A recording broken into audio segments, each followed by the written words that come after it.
You think you know everything about Malcolm D. Lee's groundbreaking 1999 romantic comedy drama? Think again. From an unscripted slap that left Taye Diggs genuinely angry to a soundtrack mystery involving missing hit songs, The Best Man harbors secrets that'll surprise even die-hard fans. Prepare to discover the bizarre casting coincidences, production mishaps, and unexpected connections that made this 9 million sleeper hit a cultural phenomenon worth $35 million at the box office. Fact 1. Nia Long's improvised slap was real. One of the most intense moments in The Best Man happens when Jordan confronts Harper in her apartment after the disastrous bachelor party, and it turns out this explosive scene was completely unplanned. During filming, Nia Long felt something crucial was missing from the scripted confrontation between her character Jordan and Taye Diggs Harper, so she decided to take matters into her own hands and deliver an unscripted slap that caught everyone by surprise. The scene takes place after Harper has been beaten up by Lance for betraying their friendship, and he arrives at Jordan's apartment looking for sympathy. Instead of the scripted dialogue, Long spontaneously reached out and slapped Diggs hard across the face, creating one of the film's most memorable moments. What makes this even more authentic is that Taye Diggs' immediate reaction, a startled "whew," followed by a look of genuine shock and anger, wasn't acting at all. He was genuinely surprised and irritated that Long had hit him so forcefully without warning. Long later explained that she felt the scene needed more emotional punch and that something was missing from the written version. Her instinct as an actress told her that Jordan would be furious enough to physically lash out at Harper for blaming her for circulating his book and for leading her on emotionally.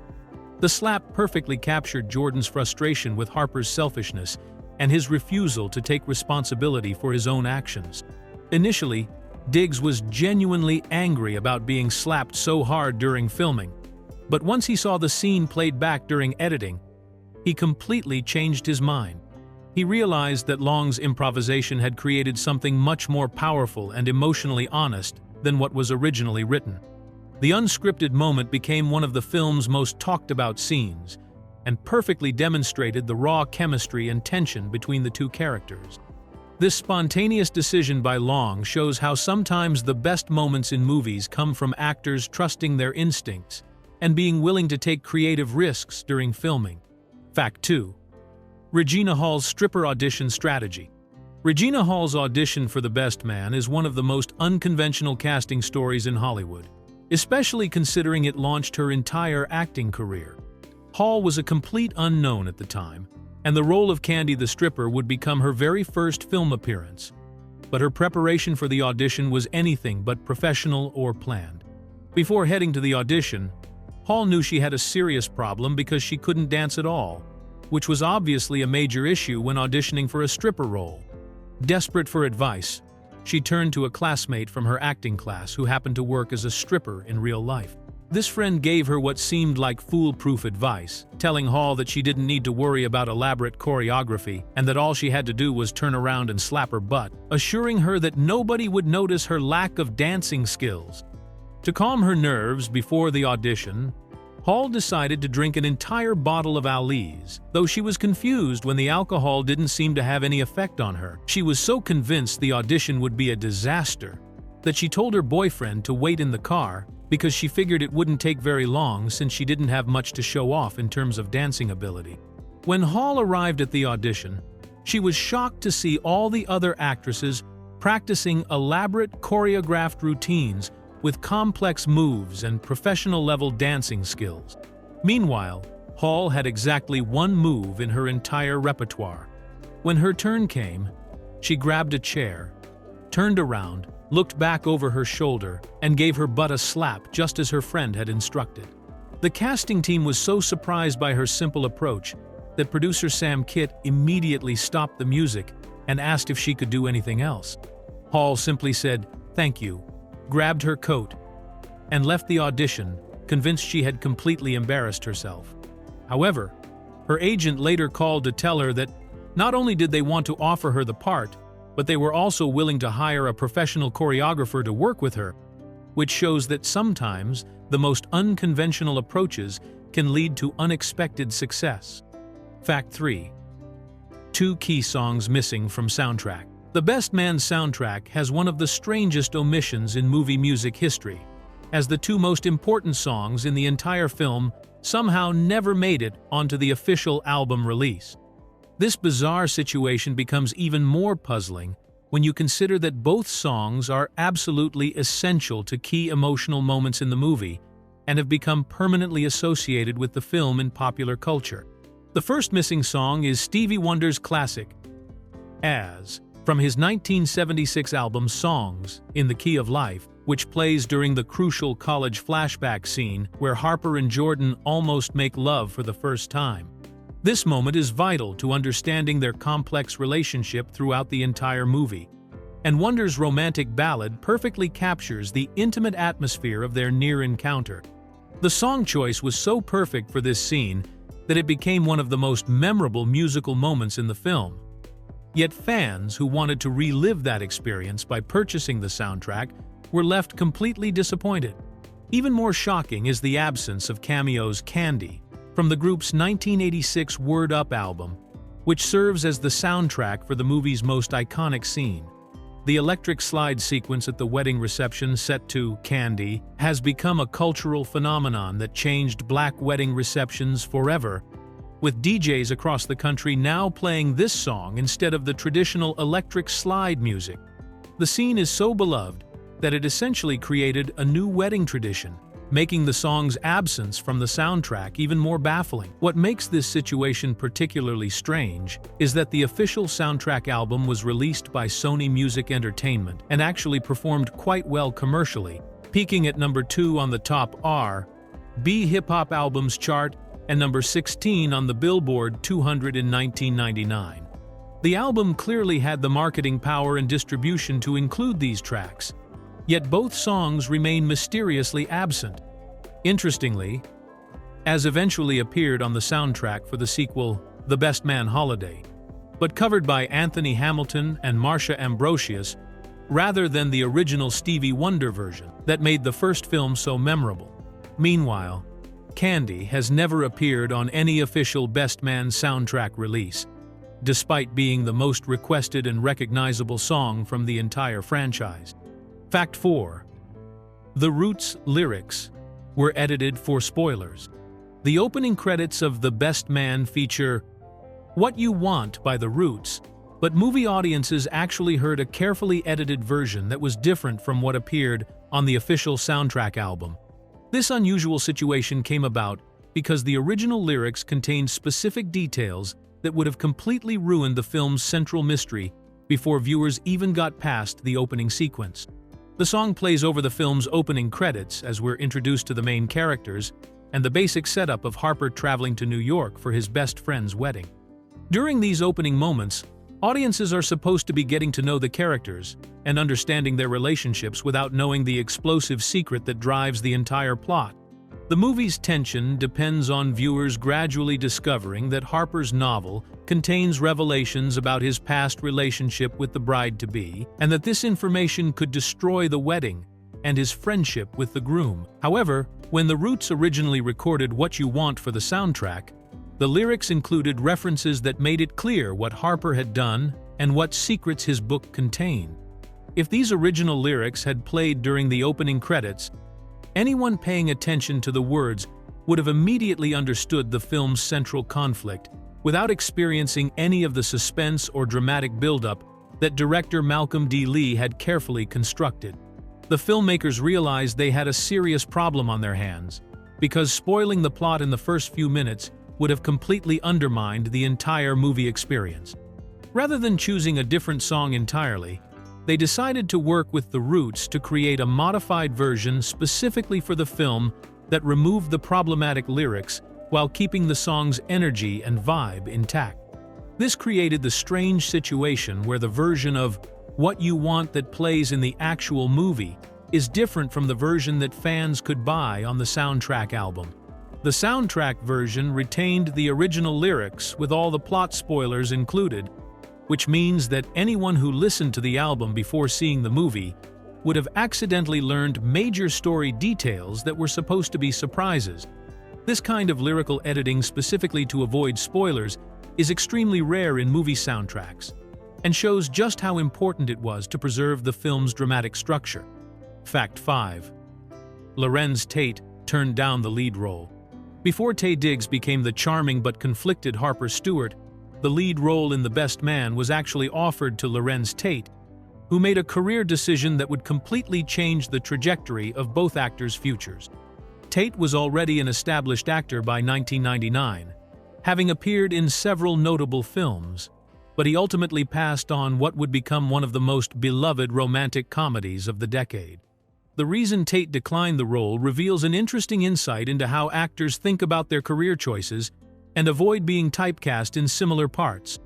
Just 2 years earlier, in 1997, Tate had starred in the critically acclaimed romantic drama Love Jones, where he played Darius Lovehall, a sensitive poet and writer living in Chicago who falls in love with photographer Nina Mosley, played by Nia Long. The film was praised for its authentic portrayal of young black professionals and their romantic relationships, and Tate's performance as the thoughtful, artistic writer was widely celebrated. When The Best Man script came to Tate, he immediately noticed the similarities between Harper Stewart and his Love Jones character. Both were writers, both were introspective and romantic, and both were dealing with complicated relationships with strong, independent women. Tate felt that taking on another role as a writer so soon after Love Jones would make it seem like he was repeating himself and potentially limit his range as an actor. He was concerned that audiences and casting directors might start to see him only as the guy who plays sensitive writer characters in romantic films. This decision opened the door for Taye Diggs, who was looking to transition from his successful Broadway career into film acting. Diggs had already made his mark on stage in productions like Rent and Chicago, but The Best Man became his breakout film role and established him as a leading man in Hollywood. The part fit Diggs perfectly, allowing him to showcase both his dramatic skills and his natural charm, and his chemistry with the ensemble cast helped make the film the success it became. Tate's choice to pass on the role demonstrates how actors sometimes have to make strategic decisions about their careers, even when it means turning down potentially successful projects. Fact 6. Taye Diggs starred in 2 wedding movies same year. 1999 was an incredibly unusual year for Taye Diggs because he managed to appear in 2 completely different wedding-themed movies that were both targeting African-American audiences, playing characters on opposite sides of the alter anxiety spectrum. This coincidence created a fascinating situation where Diggs was essentially competing against himself at the box office, while exploring 2 very different perspectives on marriage and commitment. The first film to hit theaters was The Wood, which was released on July 16, 1999. In this coming-of-age comedy drama, Diggs played a nervous groom who gets cold feet on his wedding day and disappears, leaving his childhood friends to track him down and help him work through his pre-wedding panic. The movie focused on flashbacks to the character's teenage years in Inglewood, California, while dealing with the present-day crisis of a missing groom. Just 3 months later, on October 22nd, The Best Man arrived in theaters with Diggs playing Harper Stewart, the confident best man who creates chaos at someone else's wedding through his own romantic complication. Instead of being the one afraid of commitment, Harper was the friend trying to help save a wedding, while dealing with the fallout from his own past mistakes and current relationship drama. The timing created some interesting behind-the-scenes tension between the 2 productions, as both films were racing to reach theaters first. Malcolm D. Lee, director of The Best Man, was deliberately trying to beat The Wood into theaters, while The Wood director Rick Famuyiwa told entertainment journalists that there was definitely some territorial competition happening, with both sides feeling like they had gotten there first with their wedding concept. However, Diggs himself remained diplomatic about the situation, telling reporters that he felt the 2 movies were completely different in essence, and that there was plenty of room for both films to succeed. He pointed out that playing a nervous groom versus a supportive best man gave him the opportunity to explore different aspects of male friendship and commitment. Both films ended up being successful, with The Wood making $25 million on a $6 million budget, while The Best Man became an even bigger hit, earning $35 million on its $9 million budget. Fact 7. 3 cast members crossed over to Love, Basketball. Just 1 year after The Best Man hit theaters, 3 of its cast members reunited in another groundbreaking African-American film that would become equally beloved, creating an unexpected connection between 2 of the most important black cinema releases of the era. Sanaa Lathan, Regina Hall, and Monica Calhoun all appeared in Love, Basketball, which was released in April of 2000, showing how the tight-knit community of black actors in Hollywood often supported each other across different projects. Sanaa Lathan made the biggest leap between the 2 films, going from Harper's supportive girlfriend Robin in The Best Man to the lead role of Monica Wright in Love, Basketball. This sports romance, directed by Gina Prince Bythewood, became Lathan's true breakout performance, where she played a determined basketball player who falls in love with her neighbor and fellow athlete Quincy McCall, played by Omar Epps. The role showcased Lathan's range as an actress and established her as a leading lady in Hollywood, building on the foundation she had created with her memorable supporting role in The Best Man. Regina Hall transitioned from playing Candy the stripper in The Best Man to portraying Lena Wright, Monica's sister, in Love, Basketball. While her role in Love, Basketball was smaller than her breakout performance in The Best Man, it demonstrated Hall's ability to move between different types of characters and showed that casting directors were taking notice of her talent after her debut film appearance. Monica Calhoun, who played the bride Mia Morgan in The Best Man, took on a supporting role in Love, Basketball, continuing to build her film career after her powerful performance as the woman caught between 2 men in the wedding drama. Her appearance in Love, Basketball helped establish her as a reliable actress who could handle both dramatic and romantic material with equal skill. This crossover between the 2 films wasn't just coincidence, but reflected the collaborative nature of black filmmaking during this period, when producers like Spike Lee were actively working to create opportunities for African-American actors and directors. Both films were produced with Spike Lee's involvement, and they shared similar goals of presenting authentic, non-stereotypical portrayals of black professionals and their relationships, making the cast connections even more meaningful for the broader representation of black cinema. Fact 8. Harold Perrineau was the best dancer. When most people think about the dancing skills displayed in The Best Man's famous electric slide finale, they probably assume that the most naturally coordinated cast members were the obvious choices, like the athletic Morris Chestnut or the Broadway-trained Taye Diggs. However, according to Morris Chestnut himself, the real dancing champion of the entire ensemble was actually Harold Perrineau, who played the mild-mannered and perpetually whipped Julian Murchison. This revelation is particularly surprising when you consider Perrineau's character in the film, who comes across as the most reserved and least confident member of the friend group.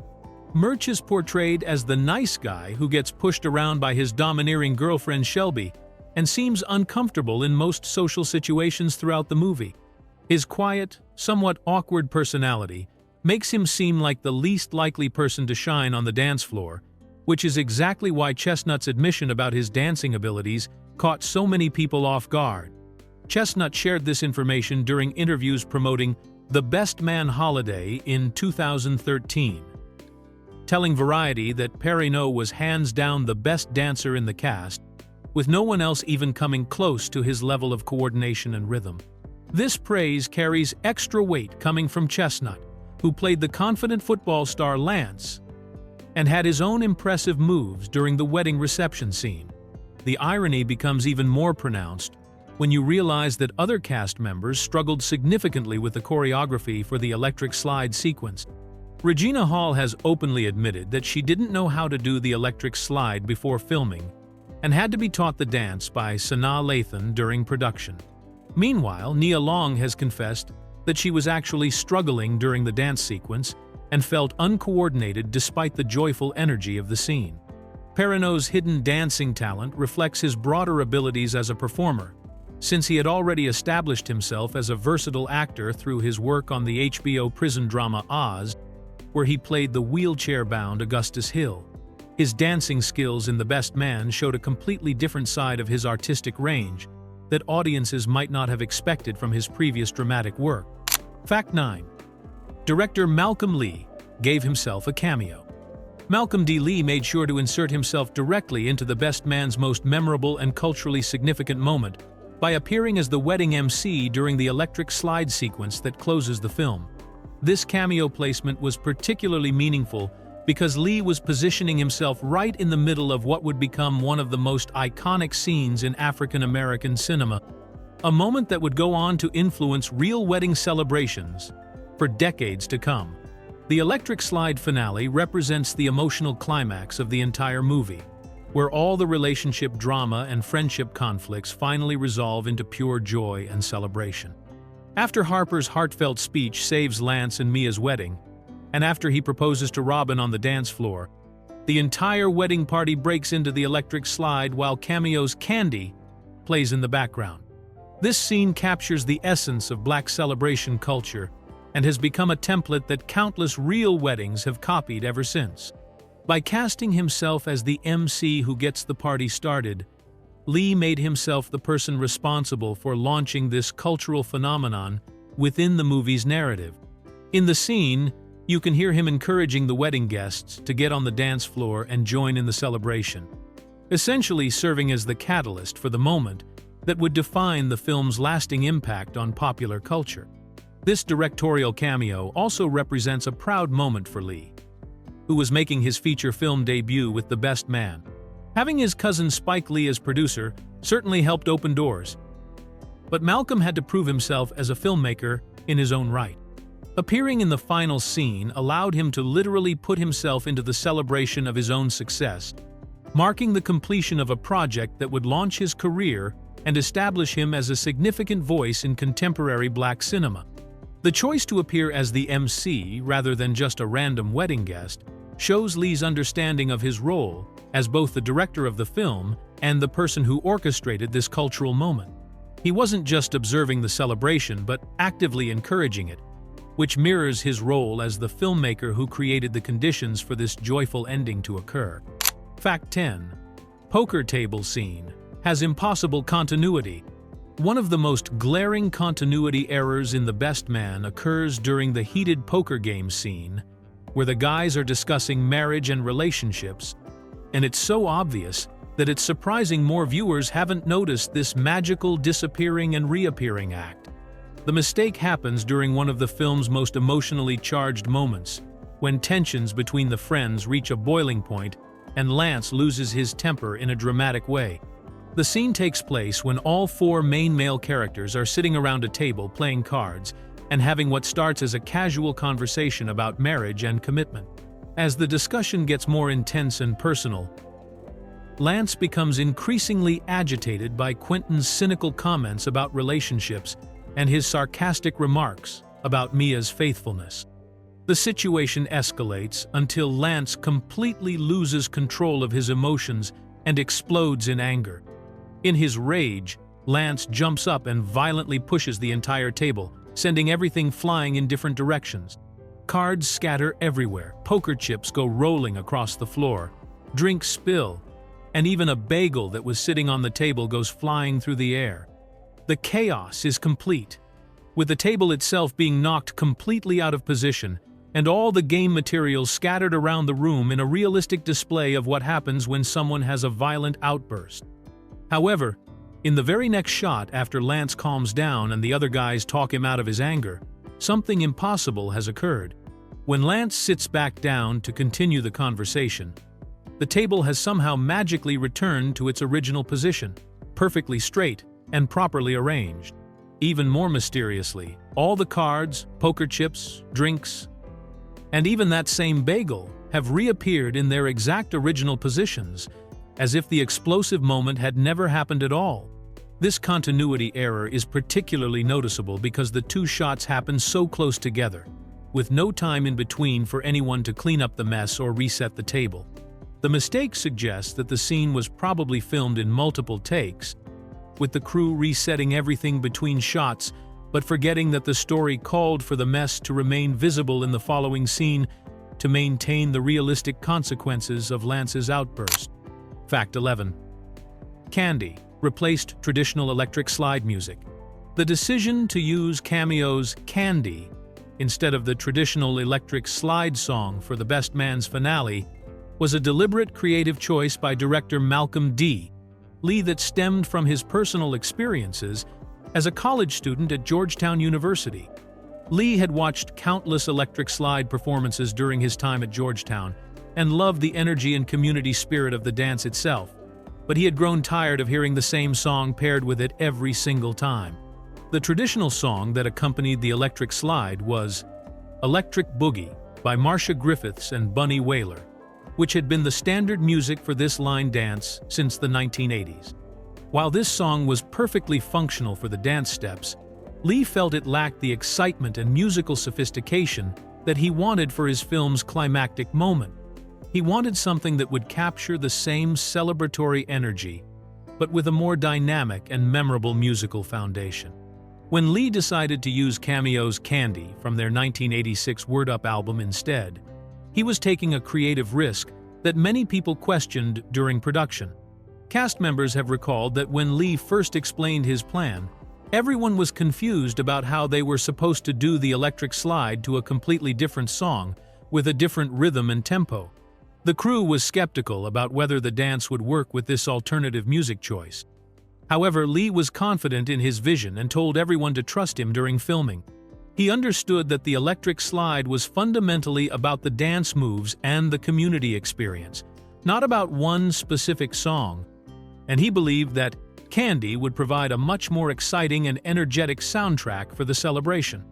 The result was a cultural phenomenon that completely changed how the electric slide is performed at black weddings and celebrations. Lee's decision to break from tradition created a new tradition, with DJs across the country now regularly playing Candy instead of Electric Boogie when they want to get people on the dance floor for the electric slide. This song choice became so associated with The Best Man that it essentially created a new standard for wedding receptions and turned the finale into one of the most influential dance scenes in movie history. Fact 12. Film changed Washington, D.C. to New York for budget. The Best Man was originally conceived and written to take place in Washington, D.C., but financial realities forced director Malcolm D. Lee to completely change the film's setting to New York City, requiring him to rewrite significant portions of the script to accommodate this major location shift. This change happened during the pre-production phase, when the filmmakers realized that shooting in the nation's capital would be too expensive for their modest $9 million budget. Lee had initially chosen Washington, D.C. as the setting because it fit perfectly with his vision of the characters as successful, upwardly mobile African-American professionals. The capital city provided an ideal backdrop for the story's themes about college-educated black people navigating careers, relationships, and friendships in a sophisticated urban environment.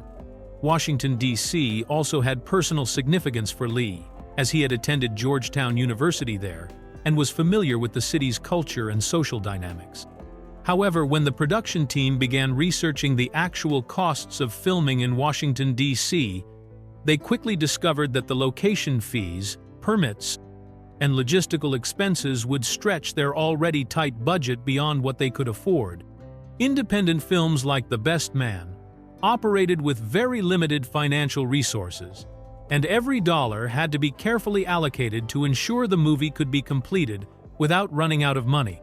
The producers suggested Chicago as a potential alternative location, which would have been more affordable than Washington, D.C., while still providing an urban setting that could work for the story. However, after evaluating all the options, the production team ultimately decided that New York City offered the best combination of cost-effectiveness and production value for their needs. Moving the story to New York required Lee to revise parts of his screenplay to reflect the new setting, changing dialogue references and adjusting character backgrounds to make sense in a New York context, rather than a Washington, D.C. environment. Despite these necessary changes, Lee managed to maintain the essential character dynamics and story elements that made the script compelling in the first place. The location change turned out to be beneficial in the long run, as New York's film-friendly infrastructure and established production services helped the movie stay on schedule and within budget, ultimately contributing to the film's commercial success. Fact 13. Terrence Howard's breakout performance was unplanned.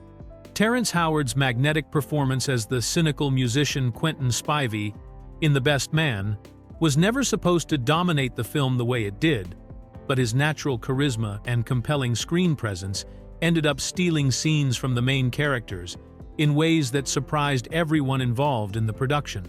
Howard was cast in what was intended to be a solid supporting role as the womanizing free spirit of the friend group, but his portrayal became so captivating that it shifted the entire dynamic of the ensemble cast. Film critics immediately noticed Howard's scene-stealing abilities. When The Best Man was released, with AllMovie reviewer Jason Clark writing that Howard commands the screen with such abandon that one secretly wishes the film could have been all about his oddly captivating character. This kind of critical response was unexpected for what was supposed to be a supporting performance, and it indicated that Howard had brought something special to the role that went beyond what was written on the page. Howard's Quentin serves as both the comic relief and a minor antagonist throughout the film, delivering the most cynical and provocative lines while challenging his friends' romantic ideals and exposing their hypocrisies. His guitar-playing, smooth-talking character becomes the catalyst for much of the drama, particularly when he antagonizes Lance about Mia's past and pushes Harper to confront his own contradictions about love and commitment. What made Howard's performance so compelling was his ability to make Quentin simultaneously likable and infuriating, charming and destructive. He brought a complexity to the role that made audiences both laugh at his witty observations and cringe at his sometimes cruel honesty. This balance between humor and edge created a character that felt more three-dimensional than a typical supporting role.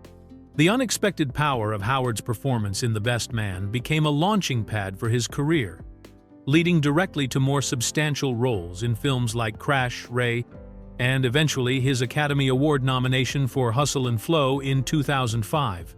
Critics and casting directors took notice of his ability to command attention even in ensemble pieces, and The Best Man is widely considered to be Howard's true breakout film that established him as a serious actor capable of stealing scenes from more established stars.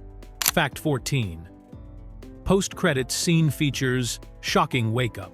The Best Man contains a hidden post-credits scene that most moviegoers completely missed because they left the theater as soon as the electric slide sequence ended and the credits began rolling. This bonus scene reveals a shocking and comedic twist involving two characters who seemingly couldn't stand each other throughout the entire movie, providing one final surprise for audiences patient enough to sit through the closing credits.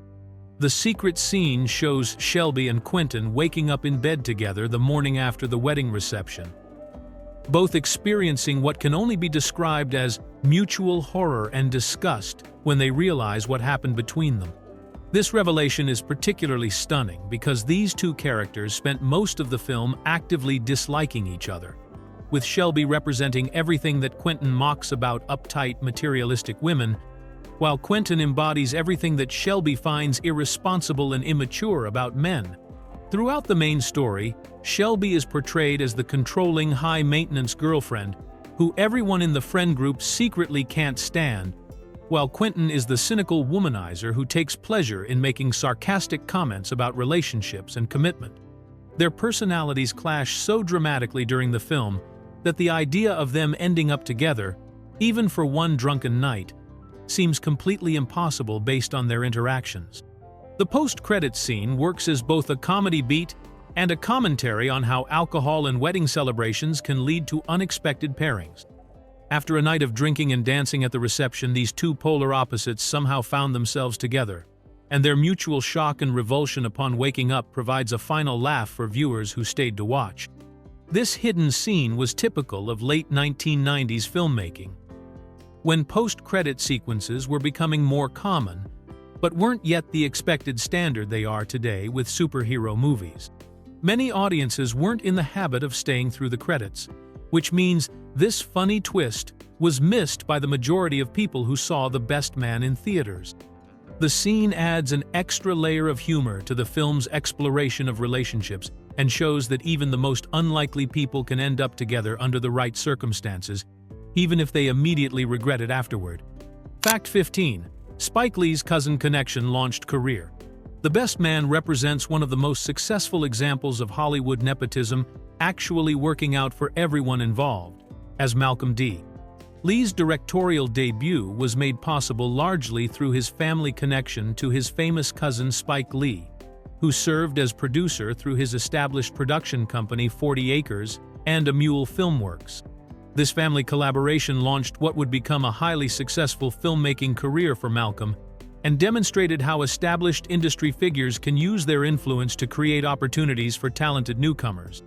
Spike Lee was already a major force in independent filmmaking by 1999, having directed groundbreaking films like Do the Right Thing, Malcolm X, and He Got Game, while building 40 Acres and A Mule Filmworks into one of the most respected African-American production companies in Hollywood. His reputation and industry connections provided Malcolm with access to financing, distribution networks, and experienced crew members that would have been nearly impossible for a first-time director to secure on his own. However, while the family connection certainly opened doors, Malcolm still had to prove himself as a filmmaker worthy of the opportunity. He had been working in the industry since he was 17 years old, in various behind-the-scenes roles, including production assistant, apprentice film editor, casting associate, and assistant director, gaining valuable experience that prepared him for his directorial debut. He had also completed his undergraduate studies at Georgetown University and earned a master's degree from New York University's Tisch School of the Arts, where he honed his craft and made an award-winning short film called Morningside Prep. The success of The Best Man validated Spike Lee's decision to support his cousin's career, as the film opened at #1 at the box office and earned over $34 million on its $9 million budget. This commercial and critical success established Malcolm D. Lee as a legitimate filmmaker in his own right, leading to a career that would include successful films like Undercover Brother, Barbershop: The Next Cut, Girls Trip, and Night School. The Lee family collaboration on The Best Man created a template for how established filmmakers can use their industry position to nurture new talent while also producing commercially viable and culturally significant movies that might not have been made through traditional Hollywood channels.